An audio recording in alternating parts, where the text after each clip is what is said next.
재난은 왜 오는가? 고통은 왜 오는가? 라는 것을 생각해 보려고 하는데, 재난을 이해하고 극복하는 지혜가 무엇인가 에 관해서 우리 생각해 보려고 합니다.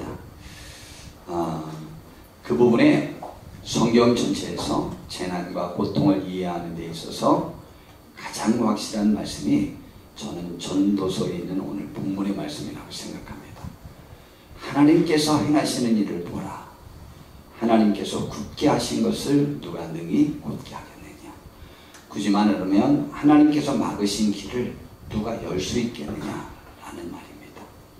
그러면서 형통한 날에는 기뻐하고, 그러니까 형통함을 주실 때는 남이 막을 수 없다는 거예요. 형통한 날에는 기뻐하는 분들이 되시기를 정말 바랍니다. 이게 삶의 지혜예요. 그리고 곤고한 날에는 뭐 하느냐? 되돌아봐라. 되돌아봐라는 것은 생각해보라. 나의 행동이 어땠는가 돌아보아라. 내가 하나님 앞에서 옳았는지 그렀는지, 혹은 내가 교만했는지 어리석었는지 내 인생을 돌이켜보라는 거예요. 누구나 많은 경우가 있는데요, 저도 그렇고요, 어떤 잘못을 했을 때 사연아 하고 선생님이 어떤 것 하나 지적하면 그 말 때문에 많은 것을 생각해 봅니다. 그러나 그 지적받기 전까지는 기고만장하죠. 마찬가지로 이 곤고한 날에는 우리가 생각해 보라는 거예요. 그래서 왜 하나님께서 이 두 가지를 자꾸 병행하게 하느냐? 이 두 가지를 하나님이 병행하게 하사 사람이 그의 장래일을 능히 헤아려 알지 못하게 하셨느니라. 굳이 말하면 미래는 하나님의 영역입니다. 근데 사실은 미래뿐만이 아니고 현재도 하나님의 영역이에요. 내가 오늘 설교 시간에 졸을지 안 졸을지도 우리 몰라요. 이거는 주께서만 알아요. 진짜 아무도 몰라요. 내가 안 졸려고 했는데 오늘 서에 보니까 목사님이 말씀하시는 거니까 난가 보다, 이렇게 생각이 들 때가 있잖아요. 현재 일도 사실은 우리의 영역이 아니에요. 삶의 전체는 우리의 영역이 아니지만 더 중요한 것은 미래는 사람의 영역이 아니에요. 그렇기 때문에 사람이 지금 내가 잘 된다 라고 해서 미래를 절대 장담할 수 없습니다. 그뿐만이 아니고 또 반대로 내가 지금 너무 어렵다 라고 해서 미래가 어렵다라고 생각할 수도 없습니다. 사람은 미래일은 전혀 모르는 거예요. 그래서 형통한 날에는 우리가 할 자세는 뭐라고요? 기뻐하라. 그리고 곤고한 날에는 어려움이 닥쳤으면 돌이켜 생각해 보아라. 이것을 야고보서에서는 이렇게 설명합니다. 너희 중에 고난당하는 자가 있느냐? 그는 기도할 것이다. 그러니까 이 돌아보아라, 생각하라 라는 말은 하나님 앞에 기도하라는 거예요.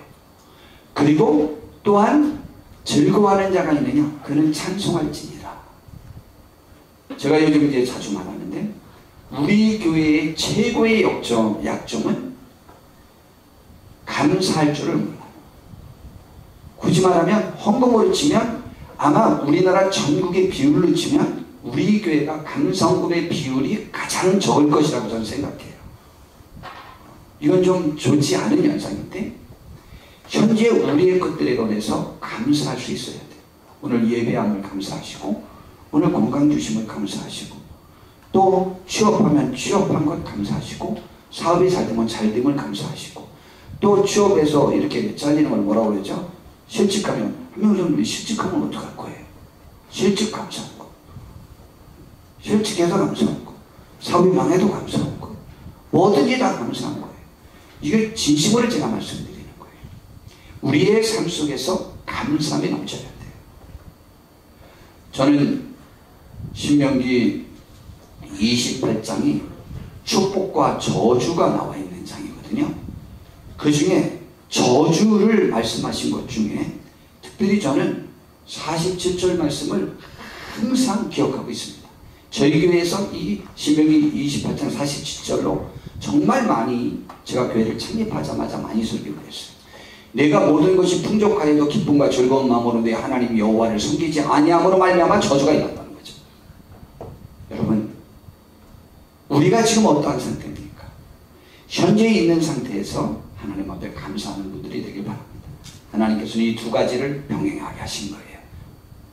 그래서 전서 7장 15절부터 이어서 아까 나온 말씀 이어서 말하기를 내가 허무한 날을 사는 동안 내가 그 모든 일을 살펴보았더니 자기의 의로움에도 불구하고 멸망하는 의인이 있고 착한데도 안 되는 사람이 있고 자기의 악행에도 불구하고 장수하는 악인이 있다. 이 못된 사람이 더 건강하게 잘 사는 경우도 너무 많더라는 거예요. 근데 착한 사람이 더 안 되는 경우도 굉장히 많다는 거예요. 그래서 지나치게 의인이 되지도 말며 지나치게 지혜자도 되지 말라. 어찌하여 스스로 패망하여 하겠느냐? 그러면 죄짓느냐? 아니요, 큰일 나요. 지나치게 악인이 되지도 말며 지나치게 우매한 자도 되지 말라. 여호와 어찌하여 기한 전에 죽으려고 하느냐? 그러면서 결론을 이렇게 내렸어요. 저는 저 말씀이 청년 시기에 저의 좌우명처럼 제가 가지고 있었던 말씀이에요. 아주 저 말씀이 저를 굉장히 지탱했고 저를 아는 귀한 사람들에게 제가 저 말을 인생의 교훈으로 꼭 전해줬어요. 이 앞에 그 말씀부터 저기까지. 그런데 너는 이것도 잡으며 저것에게도 내 손을 놓지 아니하는 것이 좋으니 투자를 잘하려면 분산해서 투자하는 거랍니다. 혹시 알아요, 성가대? 투자할 때 분산해서 투자하는 거예요. 주식도 분산해서 투자하는 거예요. 한 군데 올인하면 안 돼요. 그래서 자기에게 있는 재산을 몇 분을 해서 약 30%는 내가 다 망해도 일어날 수 있도록 남겨놓고 약 70%나 약 30%만 투자를 하는데 그 투자도 한 군데만 그냥 몰빵하는 게 아니에요. 정말 부자가 되는 사람들의 습성이 있는데 시험해 보고 하는 특질이 있고 그리고 분산하는 특질이 있대요. 한 곳이 망하면 한 곳으로 일어서려고. 근데 우리는 될 것 같은데 확 넣었다가 완전히 망하는 그런 습성이 있죠. 그래서 저는 그런 투자의 둔재예요. 저는 하면 안 돼요. 그런데 이걸 갖다 한쪽으로 치우치는 것을 말해요. 한쪽으로 치우치면 안 돼요. 그래서 중용, 중도, 정도 가운데 길을 잘 걸을 수 있어야 돼요. 이 자세는 어떤 사람에게 주어지느냐? 이게 너무 저는 감사한데 제가 인생 삶에서 보니까 한쪽으로 치우쳐서 자기 삶을 망가뜨리지 않을 수 있는 비결은 사람은 어떻게 해야 되느냐? 하나님을 경외하는 자는 이 모든 일에서 벗어날 것입니다. 정말 하나님을 잘 섬기고 그분의 말씀대로 살려고 노력하는 사람은 하나님께서 지혜를 주셔서 한쪽으로 너무 치우치지 않도록 중도, 중용을 지킬 수 있도록 하나님께서 축복을 주신다 라는 말씀입니다. 이 말씀 저는 너무너무 청년 때 좋아했어요. 그래서 이것을 정말 제가 사랑하는 사람들에게 이 말씀을 꼭 제가 전해주고 하나님을 붙잡아라. 그래야만 한쪽으로 치우치지 않는다 라고 했습니다. 이것이 인생이에요. 그래서 인생은 한쪽으로 치우치지 마시고 한쪽으로 생각하지 마시고 또 그렇게 할 수 있도록 노력하셔야 돼요. 내가 안 된다고 절망하지 마세요. 잘 된다고 큰 소리 치지 마세요. 하나님께서 이 두 가지를 병행하도록 하셨습니다. 고난의 한 원인도 이런 측면으로 접근하는 것이 옳다라는 말씀을 지금 드리는 거예요. 그래서 고난과 질병을 만나는 것은 그러면 무엇 때문일까? 또 좀 구체적으로 들어가 보죠. 우선 주님의 가르침을 좀 살펴보면요, 예수님께서 날 때부터 눈을 못 보게 된 맹인을 본 사람, 맹인인 사람을 만났어요. 그래서 그 사람에게 제자들이 물어봤어요. 주님, 이 사람은 누구 죄로 이렇게 되었습니까? 자기 때문입니까? 부모 때문입니까? 라고 물어봤어요. 이 사람들이요, 누가 안 되면은 그 책임이 그에게 있을까? 부모의 업보일까? 뭐 이렇게 생각하는 거죠. 그럼 부모님이, 제가 보니까 우리 교회에서도 부모님이 교회 와서 잘 주무시는 분들은 그 아들도 아빠보다 먼저 주무시더만. 야, 우리 교회 대를 잇는 그 주무시는 집안이 있어요. 근데 형제도 주무시고 아들도 주무시더만. 일부 예배 때 아빠는 맨 앞자리에서 주무시고 아들은 맨 뒷자리에서 주무시더만. 그러니까 이게 부모의 덕입니까? 뭔 덕입니까? 이제 이렇게 따지는 거죠. 예, 어린이 교육위원회에서 말했습니다. 다른 소리 하지 마라. 말도 안 되는 소리 하지 마라. 무엇이든 다 유전이다. 자녀 교육? 말도 안 되는 소리 하지 마라. 유전이다. 다. 예, 속상하셔요? 감사하셔요? 와, 유전이라는 게 나 닮아서 훌륭해지겠구나. 유전인을 나 닮아서 안 훌륭하겠구나. 너무 절망하지 마시고. 그러나 제일 큰 원인은 그렇습니다. 많은 사람들이 죄의 업보를 생각하는 거예요. 그러니까 이게 누구 죄냐 물은 거예요. 근데 주님께서 말씀하셨어요. 이것은 그 부모의 죄로 인한 것도 아니고 그 사람의 죄로 인한 것도 아니라는 거죠. 다만 하나님께서 하시는 일을 그를 통해서 나타내려고 하는 것이라고 했어요. 그리고는요, 그의 눈을 뜨게 고쳐주셨어요. 그런데 또 이런 경우도 있었어요. 38년 동안이나 움직이지 못하던 병자가 있었어요. 그런데 그 예루살렘 성에 베데스다라고 하는 연못이 있었어요. 그런데 그곳에서 천사가 와서 간혹 물을 휘젓는데 그때 맨 먼저 들어가는 사람이 병이 고쳐졌대요. 근데 예수님이 그 38년 동안이나 병자된 그 사람에게 물어봤어요. 너는 왜 여기 이렇게 있느냐? 그랬더니 그가 말하기를 제가 그렇게 하려고 했는데 남들이 먼저 들어가서 저는 못 고쳤어요 라고 그랬어요. 근데 주님이 물어봤어요. 너 정말 낫기를 원하냐? 그랬더니 그가 말하기를 지금 저도 정말 낫기를 원해서 먼저 들어가려고 하려고 하는데 제가 못 움직여서 남이 먼저 들어가서 제가 못 고쳤습니다. 그랬더니 예수님께서 말씀하셨어요. 일어나 자리를 들고 걸어가라. 그랬더니요, 그 사람이 바로 일어나서 자리를 들고 걸어갔어요. 그런데 그가 너무 기뻐가지고 예수님께 감사도 못하고 그냥 가버렸어요. 그래서 서로 헤어졌어. 나중에 성전에서 만났어요. 그런데 그때 예수님께서 그 사람에게 말씀하셨어요. 고쳐줄 때는 죄의 문제를 말씀 안 하셨잖아요. 보라, 내가 나았으니 더 심한 것이 생기지 않게 다시는 죄를 범하지 말라라고 했어요. 어떤 것은 죄로 인하여 그런 일이 있을 수도 있음을 말씀하셨어요. 그러나 주님께서는 그 병을 고쳐주실 때 그가 죄인임을 책망하지 않으셨어요. 또 같은 사례가 있는데요. 가나마나 현장에서 잡힌 여인이 있었어요. 많은 사람들이 그를 끌고 왔어요. 그래가지고 돌을 들고 와서 이렇게 물어봤습니다. 모세는 율법에 이러한 여자를 돌로 치라 명하였거니와 선생님은 어떻게 말하겠습니까? 물어봤어요. 그랬더니요, 이것을 이렇게 물어본 것은요, 실제로 죽여야 되느냐 살려야 되느냐가 아니고 무슨 이유로든 올무잡게 하려고 골발할 조건을 잡으려고, 트집 잡으려고 그걸 물어본 거예요. 왜냐하면 예수님이 그를 죽이라, 율법대로 죽이라 그러면 사형 판결은 그때 로마 총독부에서만 내릴 수 있는데 살인 교사죄가 될 수 있어요. 근데 죽이지 말라 그러면 율법을 어기고 가르치는 사람이니 하나님께로부터 메시아가 아니라고 소문내려고 그런 거예요. 이대답 저대답 다 올무잡힐 질문을 한 거예요. 그런데 예수님께서는요, 몸을 굽히사 손가락으로 땅에 뭐로 쓰고 있었어요. 뭘 썼는지는 모르지만 그냥 학자들이 거기 돌을 들고 온 사람들의 제목을 적고 있었다 라고 생각하는 분도 있고 그냥 재밌게 하려고 이렇게 썼을 수도 있다는 거죠. 그런데 그놈은 왜 안 데리고 왔느냐, 이렇게 썼을 수도 있다는 거죠. 아니, 남자는 왜 안 데리고 와? 이 다분히 이거는요, 의도적이에요. 아주 잘못한 거예요. 이 사람들이요, 자기들의 목적을 달성하려고 여자를 희생물로 삼는 이런 행동은 좋지 않아요. 여러분, 여러분의 성공의 발판으로 남을 희생시키지 마세요. 너무 많아요. 사람들이. 그렇게 하지 마세요. 근데 손가락을 쓰시다가 하도 재촉하니까 일어나셔서 말씀하셨어요. 너희 중에 죄 없는 자가 먼저 돌로 치라. 그랬더니요, 나이 많은 이로부터 시작해서 그 돌을 땅바닥에 다 집어던지고 도망가 버렸어요. 예수님이 다 물러가고 난 다음에 그 여인에게 물어봤어요. 여자여, 너를 고발하고 죄 있다고 너를 정죄한 자들이 어디 있느냐 그랬어요. 그랬더니 주여 없나이다. 그랬더니 예수님이 말씀하셨어요. 나도 너를 정죄하지 않냐니, 굳이 말하면 나도 너를 죄인이라고 책망하지 않겠다.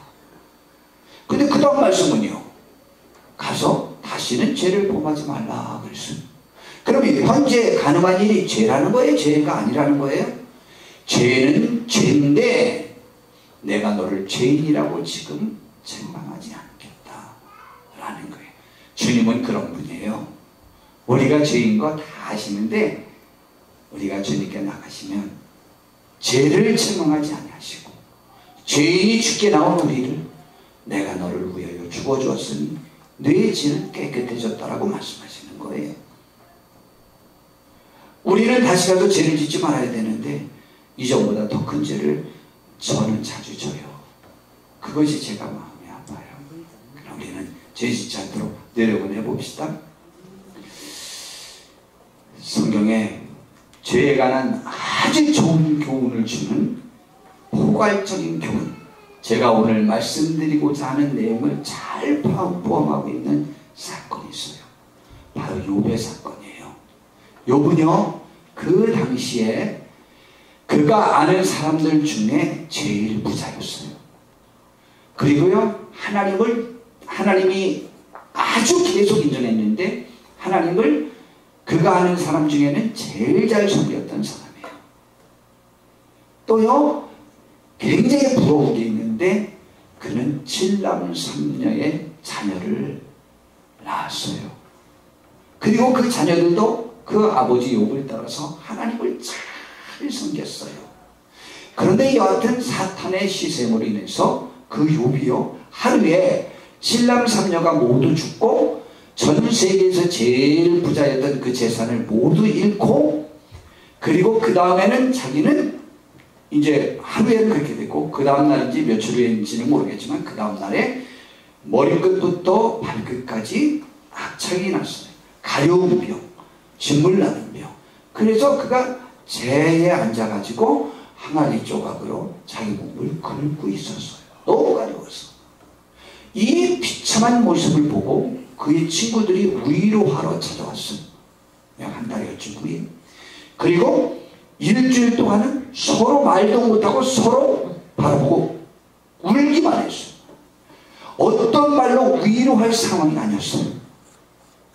세 친구와 좀 젊은 사람 하나가 있어 4명이 찾아왔는데 일주일 동안 서로 한마디도 못했어요. 그 정도로 욥의 상황이 비참했어요.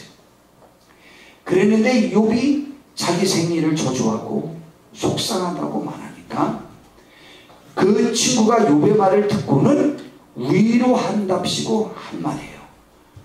초질관 저 의견이 그 세 친구에게는 초질관 같은 내용으로만 말하는데요. 생각하여 보라.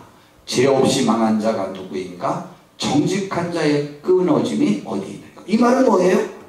욥아, 네가 여지껏 그렇게 신앙생활 잘하는 것처럼 세계에서 제일 훌륭한 사람인 것처럼 생각하고 살았지만 너도 뭔가 죄를 져서 하나님이 벌을 준 게 아니냐는 내용이에요. 이걸 갖다가 전 세계가 똑같이 흐르고 있는 업보사상 혹은 인과 응보 사상에 원인이 있으니까 그 결과가 있었다는 거예요. 죄를 지면 벌을 받고 선을 행하면 복을 받는다는 사상이 있는데 네가 이렇게 어려움을 겪는 거 보니까 너 죄 진 것 아니냐 하는 거예요.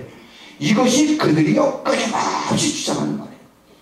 또 5장에 보니까 볼지어다 하나님께 징계받는 자에게는 복이 있나니 그런즉 너는 전능자의 징계를 없이 여기지 말지니라. 그렇죠. 사랑하는 자를 우리가 징계는 하죠. 징계는 잘못했을 때 옳은 길로 돌이키라고 야단치고 벌을 주는 것이 징계예요. 우리 자녀들에게 야단치고 훈계하는 것이. 그럼 하나님이 욥을 야단치고 훈계하려고 이 징계를 줬나요? 우리가 알고 있는데 성경이 기록했는데 그게 아니었잖아요. 그러니까 욥을 억울한 거예요. 그러니 하나님은 아프시게 하다가 싸매시며 상하게 하시다가 그의 손으로 고치시니까 너 회개하고 주님께 기도하라. 이런 내용이에요. 전체 그들의 말이 맞지만은 욥에게 적용해서는 틀리는 거예요. 180도 달라요. 욥은 그래서 그런 게 아니에요.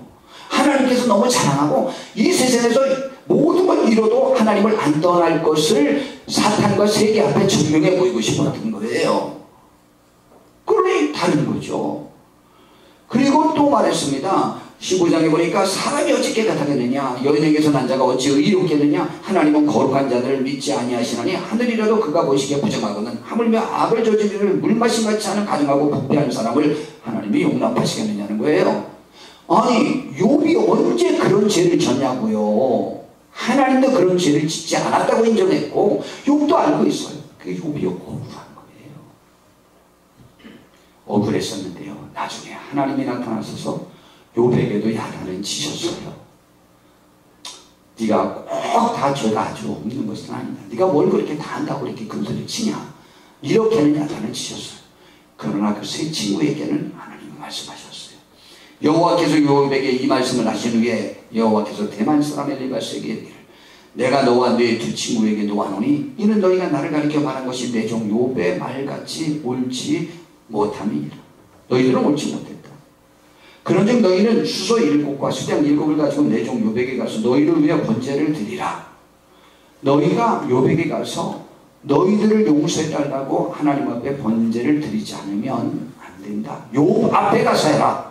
너희들의 죄를 인정하고 용서해달라고 빌어라. 그렇지 않으면 내가 죽이겠다는 거예요. 그리고 또 욥이 너희를 위해 기도할 것인즉 내가 그를 기쁘게 받으리니 라고 했어요.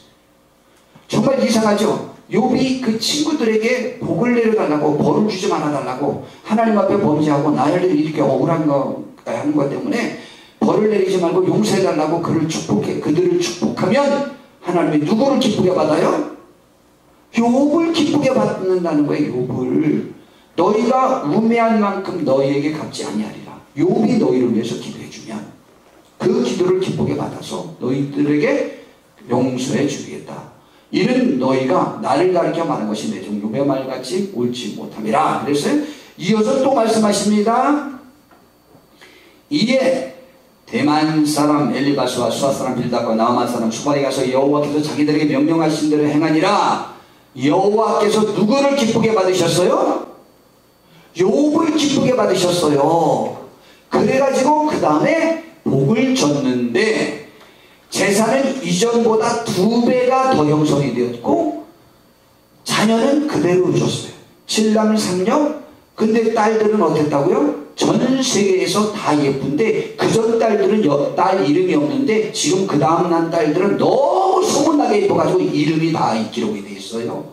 그러니까 그전 딸들은 그렇게 예뻤다는 이야기가 없는데 두 번째 다시 회복한 다음에 딸들은 예쁜 거 보니까 누가 바뀐 것 같아? 예? 부인이 바뀐 거예요. 이거 전에 부인은 어떻게 할 것 같다고요? 야 이 인간아, 이렇게 당하고도 네가 하나님을 저주 안 하고 죽냐? 하나님이 저주하고 쾅! 너는 그냥 혀가 물고 죽어버려라. 그리고 가출해버렸어요. 그 다음부터 소식이 없어요. 그래서 어쩔 수 없이 다른 여자랑 재혼한 거예요. 그랬는데 그 딸들이 얼마나 예쁘다고? 세계에서 3번째까지 예쁜 딸들이 다 그 집안 사람들이래요. 아내 예쁜 것도 불행이기도 하지만 복이기도 하잖아. 그죠? 불행이기도 해요. 참 아내 예쁜 여자 없는 사람들은 불행해요. 그런데요 이런 복을 받았어. 다시 제가 이 말씀을 전하고자 하는 것은요, 누가 어떤 재난을 받았을 때 죄의 결과로 받았다고 접근하지 마십시오. 하나님의 말씀을 빙자하여 그에게 회개시키지 마십시오. 그뿐만이 아닙니다. 그래서 억울함을 당했다고 할지라도 나에게 억울함을 더 씌워준 그 사람들을 내가 위하여 기도하여야 될 책임이 있고, 기도할 때 그도 용서받고 나도 축복의 단계로 2배나 축복받는 단계로 나아갈 수 있는 계기가 되는 거예요. 이것이 오늘 성경의 가르침이에요. 하나님은요 이러한 가르침에 아주 별님처럼 귀한 가르침을 모세와 아론을 통해서 우리에게 주고 있어요. 아론은요 이스라엘 백성들 중에 고라라고 하는 사람이 있는데 이 사람이요 레위 족속이에요. 고라와 아비람과 그 단과 온이라는 사람이 패거리를 만들어 가지고 모세와 아론에게 이의를 제기하고 대들었어요. 뭐라고 대들었냐면 너희들이 교만하다, 분수에 지나치다.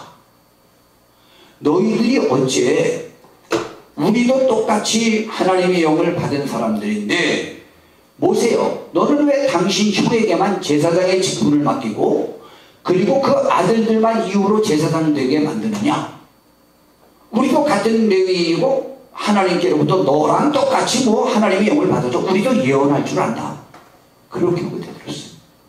그런데 그들이 모세 보고 교만하다, 분수에 지나치다, 너무 지나쳤다 라고 말하는데 모세도 똑같이 말해요. 너희들이 지나치다. 야, 너희들이 성전에서 성전 일을, 그 성소에서 봉사하는 일을 맡겨주심이 얼마나 대단한 줄 아느냐? 그런데 하물며 너희가 어떻게 감히 아론에게 대드냐? 아론은 하나님께서 세운 특별한 사람이다. 내가 세운 게 아니다. 그런데 아론의 그 권한에 너희들이 도전한다는 것은 말이 안 된다. 그래가지고 난리가 났어요. 모세가 죽게 생겼어요. 하나님이 나타났어요. 너희들 다 죽여버리겠다. 그래가지고 너희들 지금 백성들 고라와 단과 아비람과 온 편에 들어서 거기에 서 있는데 내가 그들을 죽일 거니까 너희들이 살려면 그 사람들과 얼른 떨어져라. 그랬더니 전부 떨어졌어요. 또 백성들이. 그래서 지금 이렇게 떨어지라고 하는데 얼른 떨어지는 거예요. 우리 한국 사람들이요, 진짜 지나가면은요, 한국말 소리 만나면 우리 민선이가 그러는데, 야야, 여발 가지 마. 부딪히지 마. 한국 사람이 한국 사람. 막 그러고 다 베킹한대요. 자기들은 또 어떤데. 그런데 전부 비켜난 거예요. 그랬더니 하나님께서요, 땅을 쫙 불려가지고 그 집과 그 자녀와 그 가족 전체를 다 삭혀버렸어요. 땅이 벌어져서 거기에 들어가니까 확 다시 덮쳐져가지고 흔적도 없이 사라졌어요. 그리고 250명이 그 편을 들었던 장로님들이 우리도 제사 드릴 수 있음을 증명해 보이겠다. 그래가지고 자기들이 향로를 만들어가지고 와가지고 성소에 와서 향로로 하나님 앞에 제사를 드리고 있었어요. 불을 피워가고. 제사를 드리는 순간 제단에서 불이 나와갖고 250명을 다 태워 죽여버리고 말았어요. 그랬더니 그 다음날 무슨 일이 벌어졌는지 알아요? 이스라엘 백성들이 전부 몰려와가지고 모세와 아론아, 너희보다 더 의롭고 훌륭한 귀한 백성들을 죽였다는 거예요. 그래 너희를 죽여야 되겠다는 거예요. 와, 이게 근데요, 교회를 보니까 어쩔 수 없어요. 백성도요, 어쩔 수 없어요. 다 그렇게 돼요. 뭐 이걸 보든 안 보든 상관없어요. 다 그렇게 돼요. 제가 보니까 항상 그렇게 돼요. 이건 막을 길이 없어. 정말 희한한 일이요. 좌우지간 보든 안 보든 상관없어요. 깨달을 수 없어요. 하나님 복 주시지 않으면 깨달아지지 않아요. 그렇게 됐더니 하나님이 모세 아론아, 너희들 엎드려. 내가 저들 전부 죽여버릴 거야. 하고 갑자기 벌을 내렸어요. 그랬더니 갑자기 전염병이 돌기 시작한 거예요. 근데요, 모세가 이런 말을 한 거예요. 아론에게 말했어요. 당신은 향로를 가져다가 제단에 불을 그것을 담고 그 위에 향을 피워가지고 그 회중에게로 가서 그들을 위하여 하나님 앞에 대신 속죄하라. 하나님께서 진노하셨으므로 지금 전염병이 시작됐다는 거예요. 그랬더니요, 그 아론이 그 명령을 따라 향로를 가지고 회중에게로 달려가서요, 백성 중에서 지금 전염병이 시작되어가지고 백성들이 죽어가고 있는데 백성들을 위해서 속죄했어요. 그리고 어떻게 했냐면 죽은 자와 산 자 사이에 섰을 때에 연병이 그쳤다 그랬어요. 저는 이 죽은 자와 산 자를 우리 교회에서 자주 말씀드리잖아요. 그 전염병이 여기서도 예를 들자면 원래 이제 왼쪽이 그러니까 여기서부터 이제 전염병이 이제 시작되는 거예요. 여기로 넘어가는 거예요 지금. 그런데요, 그 아론이 향로를 가지고 중간에 가서 쓴 거예요. 그리고 하나님 살려주세요. 용서해 주세요. 지금 누구 죽이려고 하다 벌 받은 거예요? 아론 죽이려고 하는데 아론과 모세를 죽이려고 그들이 대들어서 하나님이 그들이 교만하고 잘못되고 악의 편에 뒀다고 해서 백성 전체를 다 죽이려고 하는 게 지금 60만 명을 다 죽이려고 그렇게 시작했는데 아론이 중간에 쓴 거예요. 이 말은 다른 말로 바꾸면 하나님 정 안 되면 이들 용서 안 해주시려고 하더라 저까지 죽이고 넘어가시죠. 아이고, 하나님이 뭐 여기 아론이 여기 가운데서 마구 선다고 하나님이 점프를 얼마나 할 수 있을까요? 7m. 아론 뛰어넘는데 2m만 뛰어넘어도 돼요. 근데 옛날에 애굽에서 마지막 재앙을 내릴 때에 이스라엘 백성들의 집은 죽음의 천사가 뛰어넘었어요. 그것처럼 뭐 뛰어넘고 가서 전부 죽이면 돼요. 그러나 아론이 그 백성을 사랑하는 마음으로 용서를 빌 때에 하나님이 그를 밀고 혹은 그를 돌아서라도 넘어갈 수가 없었던 거예요. 그 백성을 사랑하는 사랑이 하나님과 백성을 하나 만들려고 하는 모세와 아론의 희생 정신이, 그 사랑이 하나님을 감동시킨 거예요. 이게 지도자예요. 이게 지도자가 할 일이에요. 이 땅은 상처받고 있어요. 이 땅은 치유받기로 그래요. 상처받은 그 사람들에게 모세와 아론처럼 그런 희생 정신을 가진 지도자가 탄생하기를 세상은 기대하고 있는 거예요. 이 땅 치유함을 위해서 기도하는 사람, 교회가 얼마나 많이 상처를 받았는지 알아요? 교회가 너무 많이 상처를 받았는데요. 이유는요, 교회에 다니는 사람들 중에 목사님을 포함해서 지도적 역량을 지녔다고 위치에 있다고 하는 사람들이 자기중심적인데 교회 성도들이 피투성이가 되는 거예요. 상처를 받는 거예요. 너무 아픈 거예요. 교회 와서 예수님의 모습을 보고 싶은데 예수님의 모습은커녕 나보다도 어느 땐 더 못난 것 같은 모습을 보일 때 피투성이가 되는 거예요. 이 민족이, 이 백성이, 인류가 하나님의 아들들 보기를 원하여 신음하고 있어요. 하나님의 아들들은 예수님 닮은 신앙인을 보고 싶은 거예요. 그런데 그들의 탄생이 없기 때문에 인류가 신음하고 이 땅이 신음하는 거예요. 땅에 엉겅퀴가 가시덤불이 이런 것들이 난 것은요, 인류의 죄 때문이에요. 인류의 죄는 하나님 앞에서 모든 우주 만물의 대표로서 하나님의 말씀대로 살아야 될 아담과 하와가 타락하니까 땅이 저주를 받은 거예요. 그러므로 이 땅의 이 신음이, 그 원인을 신앙인은 우리가 찾아야 돼요. 하나님은 우리를 지도자라고 했어요. 뭐라고 말씀하셨냐면 너희는 세계 모든 민족에게 가서 가르쳐 지키게 하라는 거예요. 우리 보고 교사가 되게 하라고 그랬어요. 그 책임 우리에게 있어요. 진정한 교사가 되고 싶은데 우리가 교사는커녕 주님의 말씀 따르지도 못하고 있어요. 우리는 얼마나 순종해야 되느냐, 이름 얼마나 잘 졌는지 몰라요. 정말 한평생 사는 동안에 주님의 명령을 순종하여 생명 내버리고 살겠다고 이름을 그렇게 할아버지가 줘주신 거예요. 그래서 한 명을 순종해요. 나는 주님의 명령을 순종하며 살리라, 이렇게 줘주는 거죠. 그래서 우리는 평생에 그렇게 사는 그 삶을 우리에게 해주신 거예요. 그 삶이 뭐냐? 그 모분을, 제사장의 모분을 아론이 보여준 거예요. 우리를 갖다 만인을 위한 제사장이라고 그러잖아요. 하나님의 택하신 목숨이요, 왕 같은 제사장들이에요, 우리가. 그러므로 우리는 다른 사람을 위하여 속죄해야 될 의무가 있어요. 재난을 보고 그들이 죄, 나에게 되던 죄 하나님이 벌 주니까 통쾌하다. 이건 기독교인의 삶이 아니에요. 하나님의 자녀의 삶이 아니에요. 주님을 닮은 사람들의 삶이 아니에요. 아론이 제사장의 모본을 보였고 예수님이 우리를 위해서 화목제물로 직접 드려지는 그 만인 제사장의 역할을 그가 감당해서 만인을 위해서 대신 죽어주신 거예요. 제사장의 역할도 감당하시고 그분이 제물도 스스로 드시고 그렇게 하신 거예요. 이것이 성경의 가르침이에요.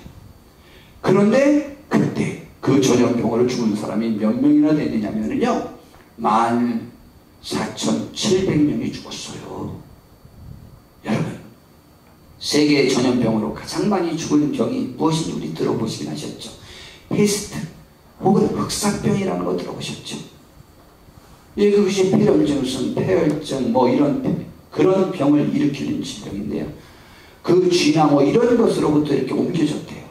그래서 이 병이요, 중세기에 1300 몇 년이야,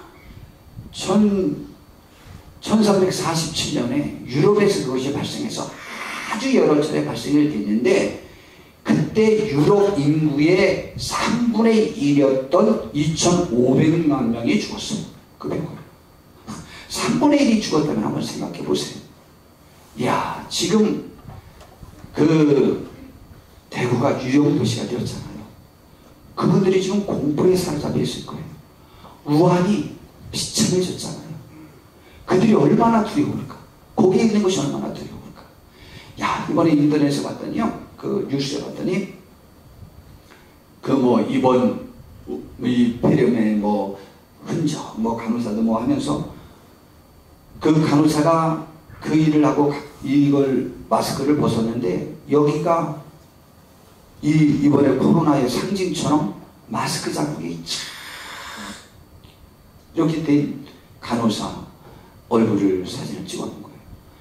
그리고 간호사인 아내가 의사인 남편이 우한으로 치료하러 투입돼서 거기 떠날 때 울면서 작별하는 내용, 그런 것들이 나온 거예요. 그런데 다음은 이렇게 정치적으로 비꼬는 댓글이 많은 다음인데 거기에서는 한결같이 나라는 다르지만 마음이 아프네요. 뭐 다 마음이 짠하네요. 속이 치유되길 바랍니다. 건강히 돌아오길 바랍니다. 그런 댓글은 저도 마음이 너무 아프더라고요. 죽음의 장소로 들어가는 거예요. 간호사들이, 의사들이 얼마나 많이 지금 죽어나고 있습니까? 그런데요, 하나님은 모세를 통하여 우리 신앙인이 나를 죽이려고 하는 것 때문에 그들이 벌받아 죽는 그들을 위해서 죽음의 사지로 뛰어들라고 요구하고 있어요. 이것이 우리 기독교인이에요. 기독교인의 리더십은 이럴 때 발휘할 수 있어요. 행복하지 않아요? 우리에게 이 사명이 주어진 거예요. 주님이 이것을 친히 이해하셨고 성경은, 하나님은 우리에게 이렇게 가르쳐주고 있습니다. 기록된 바 의인은 없나니 하나도 없으며 깨닫는 자도 없고 하나님을 찾는 자도 없고 다 치우쳐 함께 무익하게 되고 선을 행하는 자는 없나니 하나도 없도다. 다 죄인임을 알았어요. 이 죄인임을 아직 연약한 상태라고 또 표현해요. 우리가 아직 연약할 때에 기약대로 그리스도께서 경건하지 않은 자를 위해서 죽으셨다. 우리가 그 죄인인 걸 알고 예수님이 우리를 위해서 대신 죽어주셨다는 거예요. 그리고 의를 위해 죽는 자가 쉽지 않고 선의를 위해 용감히 죽는 자가 혹 있거니와 우리가 아직 죄인 되었을 때 그리스도께서 우리를 위해 죽으심으로 하나님께서 우리에 대한 자기의 사랑을 확증하셨어요. 누구나 훌륭한 사람을 위해서는 조금 희생할 가치를 인정해요. 그러나 이렇게 죄인되고 못난 사람들을 위해서 죽어줌으로 인해서 우리를 사랑하셨다는 것을 증명하신 거라는 것이죠. 그러므로 우리는 전 인류가 하나님을 위하여 기도하고 힘써야 되는 거예요. 에베소서를 통해서 또한 이렇게 말씀하십니다. 그는 허물과 죄로 죽었던 우리를 살려주셨다는 거예요.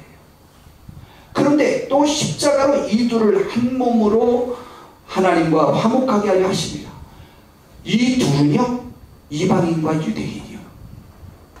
이방인과 유대인은 서로 하나 되지 못했거든요.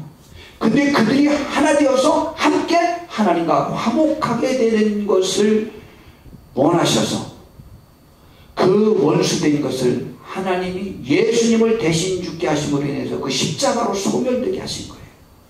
우리도 예수님처럼 그 화해의 사명을 감당하여야 된다 이 말이죠. 죄인을 우리가 멸시하는 것이 아니고 부족한 사람을 멸시하는 것이 아니고 나에게 잘못한 사람을 무시하고 그가 벌받기를 기도하는 것이 아니고 그의 죄를 위해서 대신 기도해 주는 것. 이 말은 현재의 재난을 위해서 우리가 책임지고 기도하여 우리의 눈물과 기도로 인하여 그들의 재난이 물러나기를 위하여 기도하는 것이고 나의 재난에도 똑같은 것이죠. 이것이 재난을 극복하는 지혜예요. 이것이 주님이 가르쳐준 지혜예요. 이것이 기독교인이 하여야 될 자세예요. 그러므로 우리는 우리의 원수라고 할지라도 그들의 즐거움과 아픔에 동참해야만 합니다. 너희를 박해하는 자를 축복하라. 축복하고 저주하지 말라. 지금 우리가 접하는 대상이 나의 원수라는 거죠. 나를 괴롭히는 사람이라는 거죠. 그런데 그 사람이 즐거워할 때는, 그 사람들이 잘 될 때는 함께하고 울 때, 그들이 슬플 때도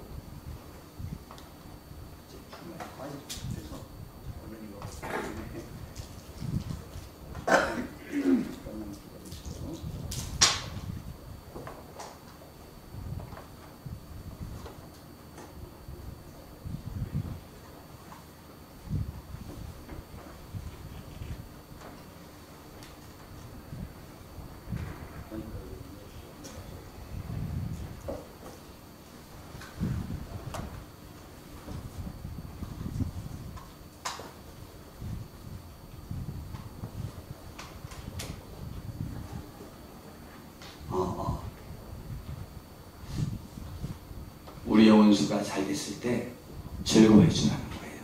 축하해 주라는 거예요. 나를 핍박하는 원수에게. 그리고 그가 고통당하면 함께 울어주라는 거예요. 그런데 우리는 이런 말을 합니다. 우리의 원수가 잘 되면 이렇게만 합니다.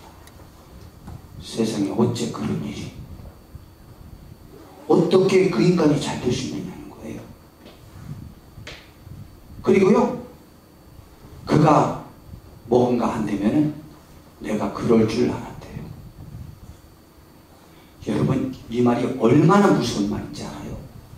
성경에요, 이렇게 가르쳐주고 있어요.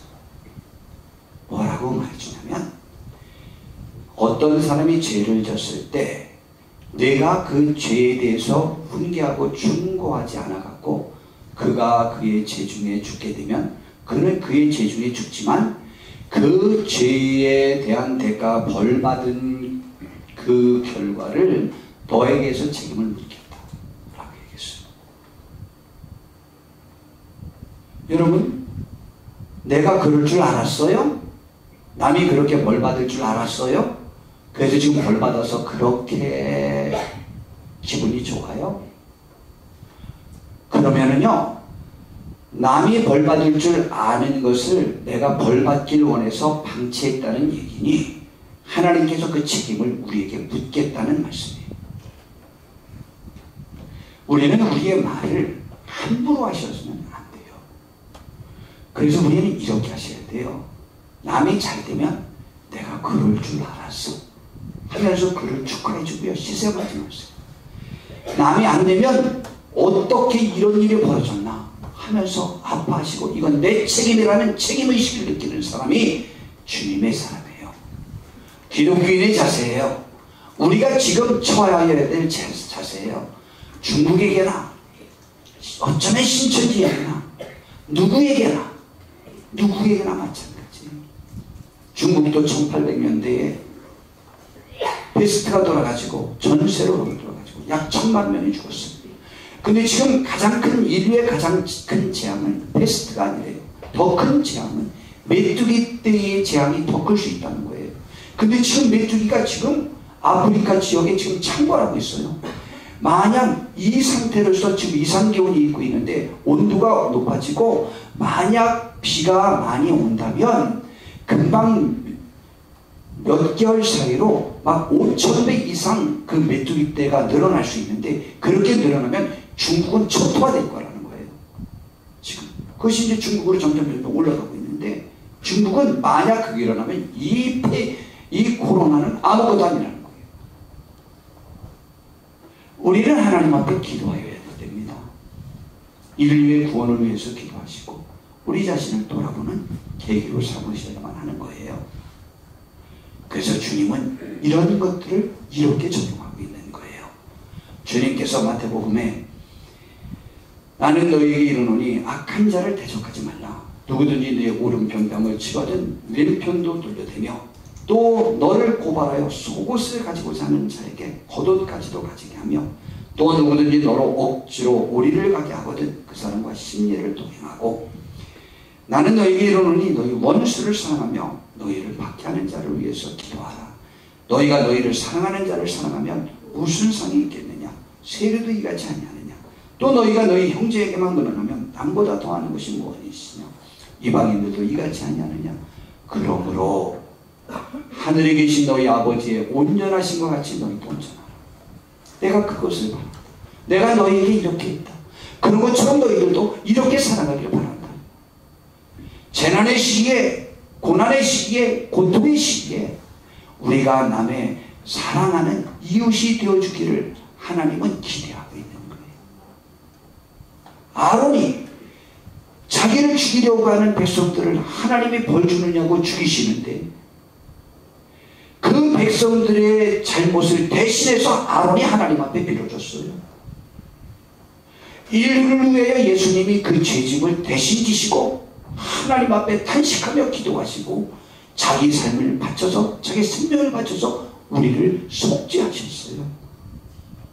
주님은 내가 너희를 사랑한 것 같이 우리가 너희들과 서로 사랑하기를 원하고 계셔요.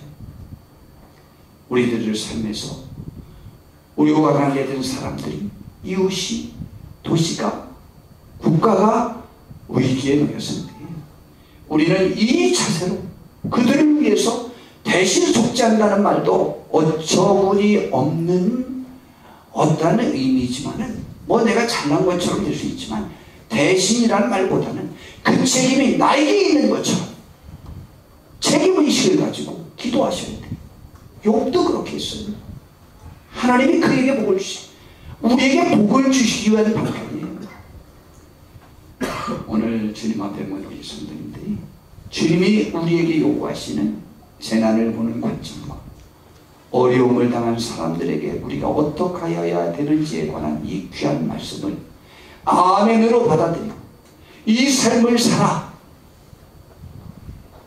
우리 교회가 치유됐으면 좋겠어요. 한국교회가 치유됐으면 좋겠어요. 세계교회가 치유됐으면 좋겠어요. 하나님의 사람들이 다 찢겨 있어요. 다 상처받고 있어요. 저 때문에. 믿음이 앞선 사람들 때문에. 그들이 너무 상처받고 있어요.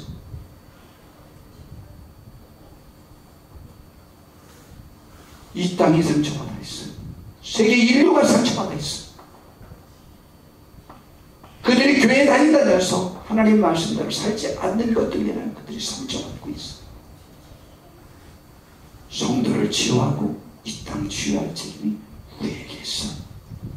하나님의 은혜가 이 시간 우리에게 임하여 이 시대에 대한 현 교회 상황에 대한 책임의식을 지니는 귀한 우리 성도들 되어서 하나님의 위로와 평강이 넘치게 되는 큰 은혜가 우리 교회, 한국교회, 세계교회, 우리 민족의 세계 인류에 임하여져서 우리 모두 하나 되어 하나님 앞에 화목하게 나아갈 수 있는 축복된 일에 우리가 매개체로 쓰임 받는 축복이 있길 바랍니다. 기도하겠습니다. 주님, 우리를 인도해 주시옵소서. 복 주시옵소서. 함께 해 주시옵소서. 이 재난을 극복하게 하옵소서. 우리가 기도하게 하옵소서. 예수님의 이름으로 기도드렸습니다.